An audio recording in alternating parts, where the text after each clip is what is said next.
إنه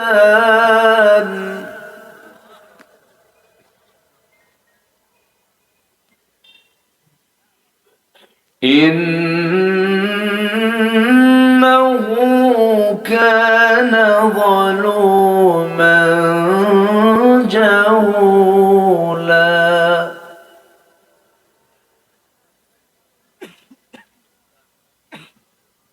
الله أكبر بسم الله الرحمن الرحيم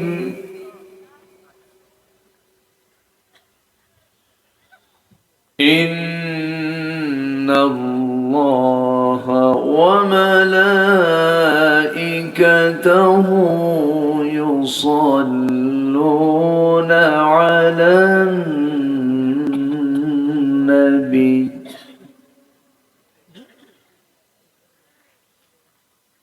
يا أيها الذين آمنوا صلوا عليه وسلموا تسليما سراج الملة تمهي فخر دو عالم دلبار مولاه شريف الأنبياء نسخا كل أديان دغره بلغ العلا بكماله كشف التجى بجماله حسنت جميع خصاله صلوا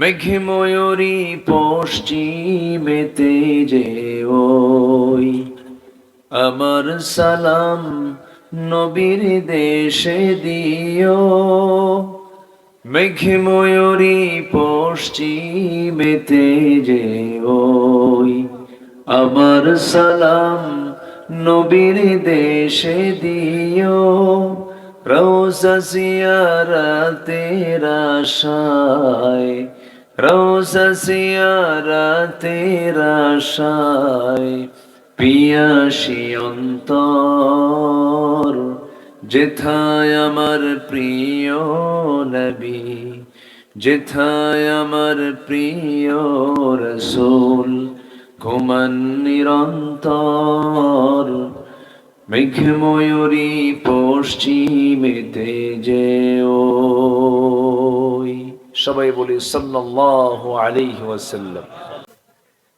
মহান রব্বুল আলামিন কোরআন শোনার এমন একটি অনুকূল পরিবেশ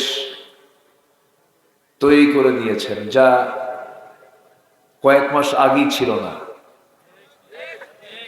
যিনি আমাদের জন্য এমন সুন্দর একটি নিরাপদ পরিবেশ তৈরি করে দিলেন সেই মহান রবের শানে শুকরিয়া আদায় করছি, বলছি আলহামদুলিল্লাহ। আবারও বলছি আলহামদুলিল্লাহ। চিৎকার মেরে বলছি আল্লাহুম্মা ইন্নী আসআলুকা আল হুদা ওয়াত তুকা ওয়াল আফাফা ওয়াল গিনা। সবাই বলি আল্লাহুম্মা লাকা আসলামতু ওয়া বিকা আমানতু ওয়া আলাইকা তাওয়াক্কালতু ওয়া ইলাইকা আনাবতু ওয়া বিকা খাসামতু। আমরা আল্লাহ তাআলার শুকর আদায় করে নিলাম। সম্মানিত হাজিরিন, আমি আলোচনার সূচনায় আমার অভ্যাস অনুযায়ী কোরআনে কারীমের গুরুত্বপূর্ণ একটি সূরা সূরাতুল আহজাবের শেষ দিক থেকে কয়েকটা আয়াতে কারীম আমি তেলাওয়াত করেছি। তেলাওয়াতকৃত আয়াতগুলোকে সামনে রেখে কিছু কথা বলতে চাচ্ছি। আমাকে সময় দেওয়া যাবে তো? জোরে বলি ইনশাআল্লাহ। আমি অনেক আগে এসেছি, যখন এখানে কেউ ছিল না। আমি সামনে দিয়ে যখন দেখি যে কেউ নাই, আপনারা এই প্রচন্ড ঠান্ডাকে অতিক্রম করে, তীব্র শীতকে উপেক্ষা করে এই মাহফিলে যে উপস্থিত হয়েছেন, মহান রবের এটা অশেষ মেহেরবানি। আল্লাহ পাক কবুল করে নিয়েছেন। আবারও বলি আলহামদুলিল্লাহ। সম্মানিত হাজিরিন, আমরা যে সময় একত্রিত হয়েছি, গোটা পৃথিবীর 2 শতাধিক রাষ্ট্র, এর মধ্যে 56টি মুসলিম রাষ্ট্র এবং গোটা পৃথিবীর মোট জনসংখ্যার 1/4, 1/4 হলো মুসলিম। অর্থাৎ গোটা পৃথিবীর এখন মুসলিম জনগোষ্ঠী হলো প্রায় 200 কোটি। কত? 200 কোটি। এটা সংখ্যা কিন্তু কম না। প্রাকৃতিক খনিজ সম্পদের দিক থেকে মুসলমান,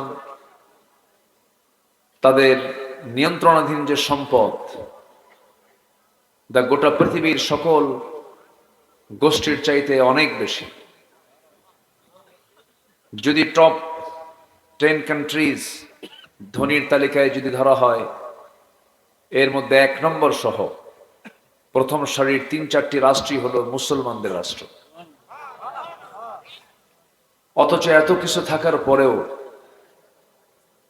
যে জাতি গোটা পৃথিবীতে সবচেয়ে আজ পর্যন্ত বেশি মার খাচ্ছে, সে জাতির নামটা কি বলুন তো? মুসলমান। কেন মুসলমান আজকে কেন মার খায়? মুসলমানদের উপর আজকে এত কেন অমানবিক নির্যাতন চলছে? এটার হেতু কি? এটার কারণগুলো কি? যদি আমরা এক কথায় বলতে যাই, তাহলে মূল কারণ হলো আল্লাহর দেওয়া সংবিধান, আল্লাহর দেওয়া একমাত্র কিতাব আল কোরআন আল কারীমের বিধান থেকে মুসলিম আজকে কাছে না দূরে? বলেন তো, বলেন কাছে না দূরে? শুধু দূরে না, অনেক দূরে, অনেক দূরে। কোরআনকে শুধুমাত্র নাম সর্বস্ব ধর্মীয় কিতাব হিসেবে মানতে চায় অনেকে, বলে যান এটা ধর্মীয় কিতাব, এটা দিয়ে আবার রাষ্ট্র চলবে, এটা আমরা মানি না। আছে কিন্তু, আসতে বলে আছে কিনা? এবং এটার সংখ্যা কি কম? কমও না। একটা বিশাল সংখ্যক জনগোষ্ঠী, তাদের চিন্তা হলো কোরআন দিয়ে ধর্মের কিছু কাজ চলবে, মসজিদ চলবে, মাদ্রাসা চলবে, দান সদকা চলবে। এটা দিয়ে আবার সচিবালয় চলবে কেন? গণভবন চলবে কেন? ক্যান্টনমেন্ট চলবে কেন? আদালত চলবে কেন? তাদের কাছে এটা অপছন্দনীয় এবং তারা এটা বিশ্বাস করতেও চায় না। কিন্তু আসলে কি কোরআন গতানুগতিক অন্য ধর্মের মতো শুধু ধর্মীয় কিতাব না। শুধু 300 থেকে 350 আয়াত আছে শুধু ফিজিক্স কেমিস্ট্রির উপরে, সায়েন্সের উপরে। আল্লাহু আকবার বলবেন না?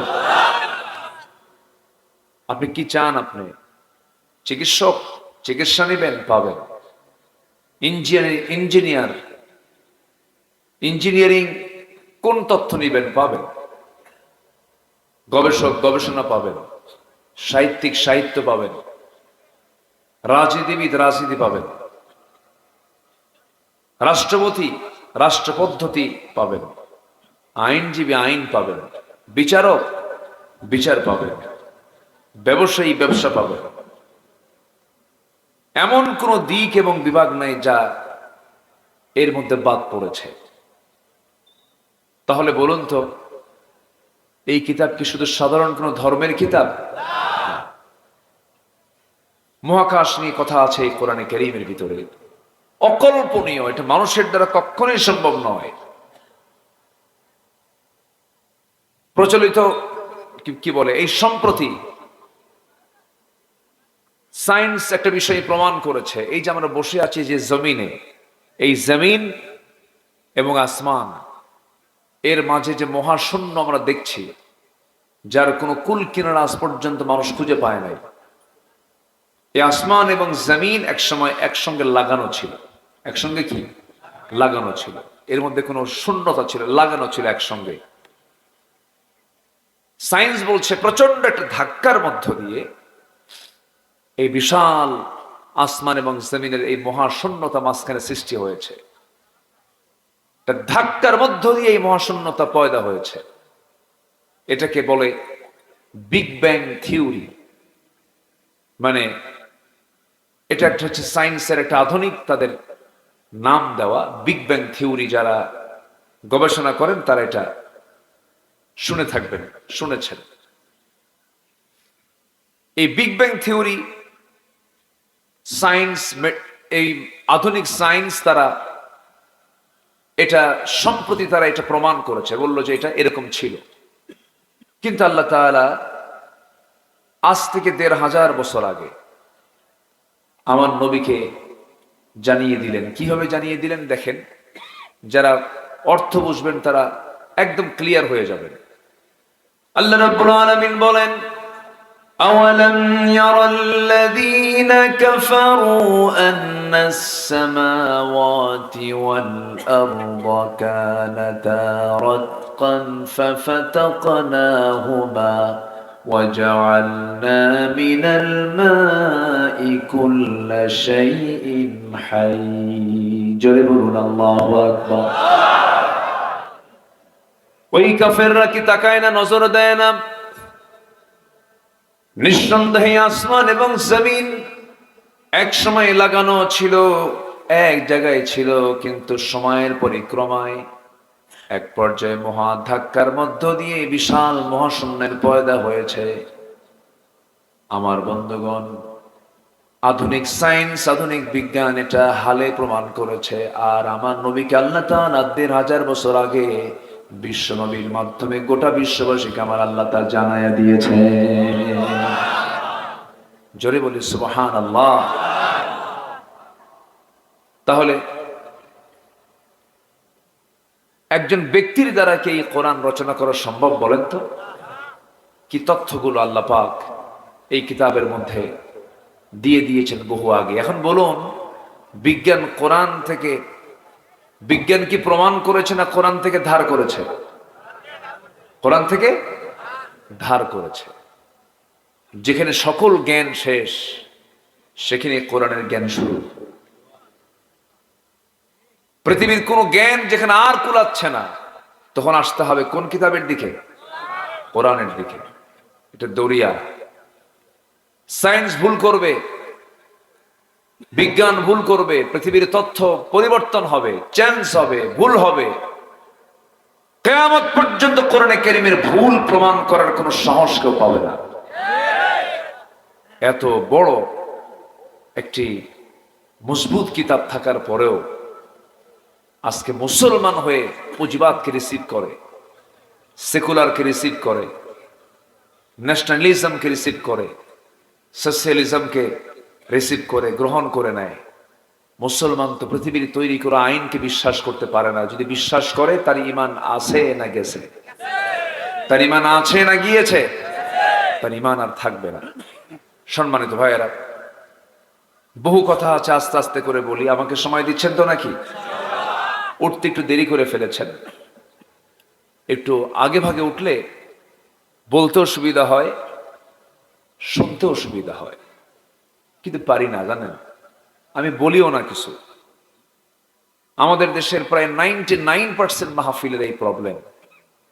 লেখা থাকে আমাদের নামটা প্রধান বক্তা, কিন্তু মঞ্চ উঠায় দেয়, একদম হয়ে যায় শেষ বক্তা। তখন সব চাপ একসাথে, নিম্ন চাপ, বুঝতেছেন তো, ঊর্ধ্ব চাপ, বিড়ি খাওয়া চাপ, বাড়িতে যাওয়ার চাপ, ঘুমের চাপ, সব চাপে আমরা হয়ে যাই মহাচাপে পড়ে যাই। তো যাই হোক, বসেছি, কিছু কথা তো বলতেই হবে, আমরা শুনবো। জোরে বলি ইনশাআল্লাহ। দেখুন, আজকে থানায় আর যাওয়া লাগে না। আর যাওয়া লাগে? যাওয়া লাগে না। আল্লাহ তাআলা কি সুন্দর একটা ব্যবস্থা করে দিয়েছে। কোন গোয়েন্দা সংস্থাও টের পায় নাই কি হয়ে যাচ্ছে। সকল তথ্য আদান প্রদানের পূর্বেই আল্লাহ তাআলা একটা তথ্য দিয়ে দিয়েছে। আল্লাহু আকবার বলেন। কেউ চিন্তাই করতে পারে নাই। আধুনিক দুনিয়ার বড় বড় গোয়েন্দা সংস্থাও পর্যন্ত এটা বের করতে পারে নাই যেটা কেমনে কি হয়ে গেল। ঠিক কিনা বলেন? কেন হবে না? আল্লাহ রাব্বুল আলামিন বলেন, ইন্নামা আমরুহু ইযা আরাদা শাইআন আন ইয়াকুলা লাহু কুন ফায়াকুন।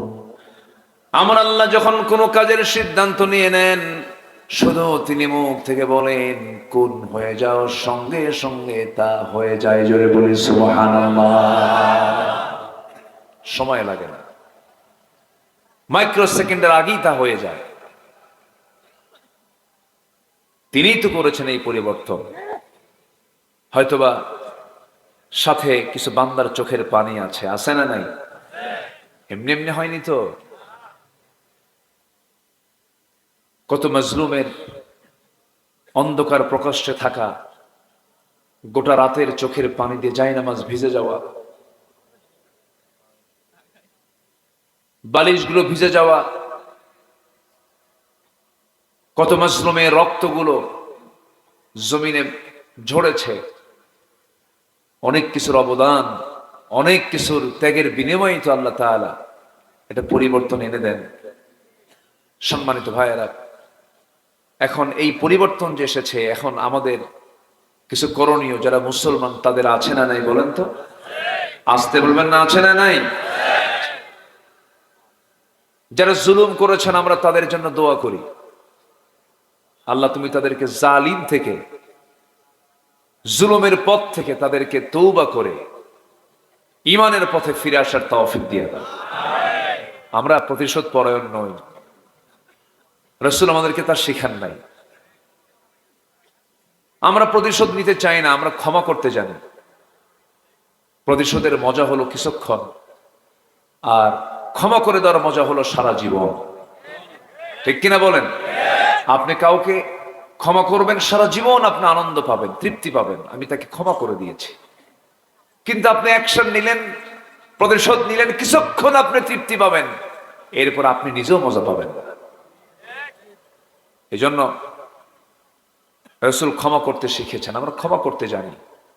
কিন্তু ওরা যা করেছে, ওরা যে আচরণগুলো করেছে, এই গ্রামের আমি এসেছি তথ্য নিয়েছি, একজন ভাইকে বিয়ের অনুষ্ঠান থেকে, খাবারের দোয়া অনুষ্ঠান থেকে খাবার প্লেট খাচ্ছিলেন, সেখান থেকে তুলে নিয়ে গিয়ে সন্ত্রাসী কায়দায় গুলি করে তাকে হত্যা করা হয়েছে। তবে যারা খুনি তাদের ক্ষমা আল্লাহর কাছেও নাই, আমাদের কাছেও নাই। আসতে বলবেন না, জোরে বলুন ঠিক কিনা? তাদের কোনো ক্ষমা নাই। আপনি কি জানেন? আল্লাহু আকবার। একটা মুমিনকে হত্যা করা মানে ফাকাতালান নাস জামিআ। আমার ডান পাশে যিনি বসে আছেন চিনেন তো নাকি? আল্লাহু আকবার। উনি ওনার ছাত্র জীবন শেষ করে ওনার শিক্ষকতার জীবনে এসে উনি 30 পারা কোরআন মুখস্থ করেছেন। ভাবতেছেন আমি চিনি না? ভালোভাবে চিনি।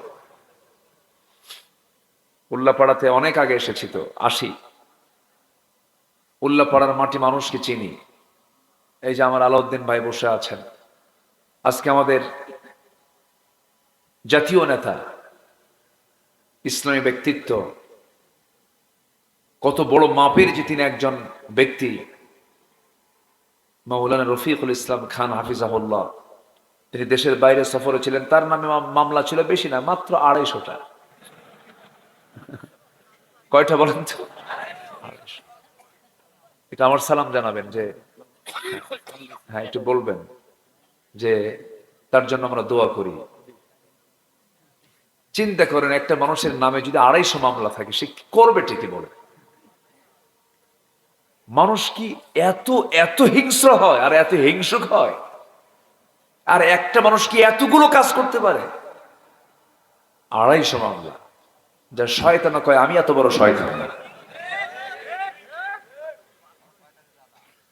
যাই হোক,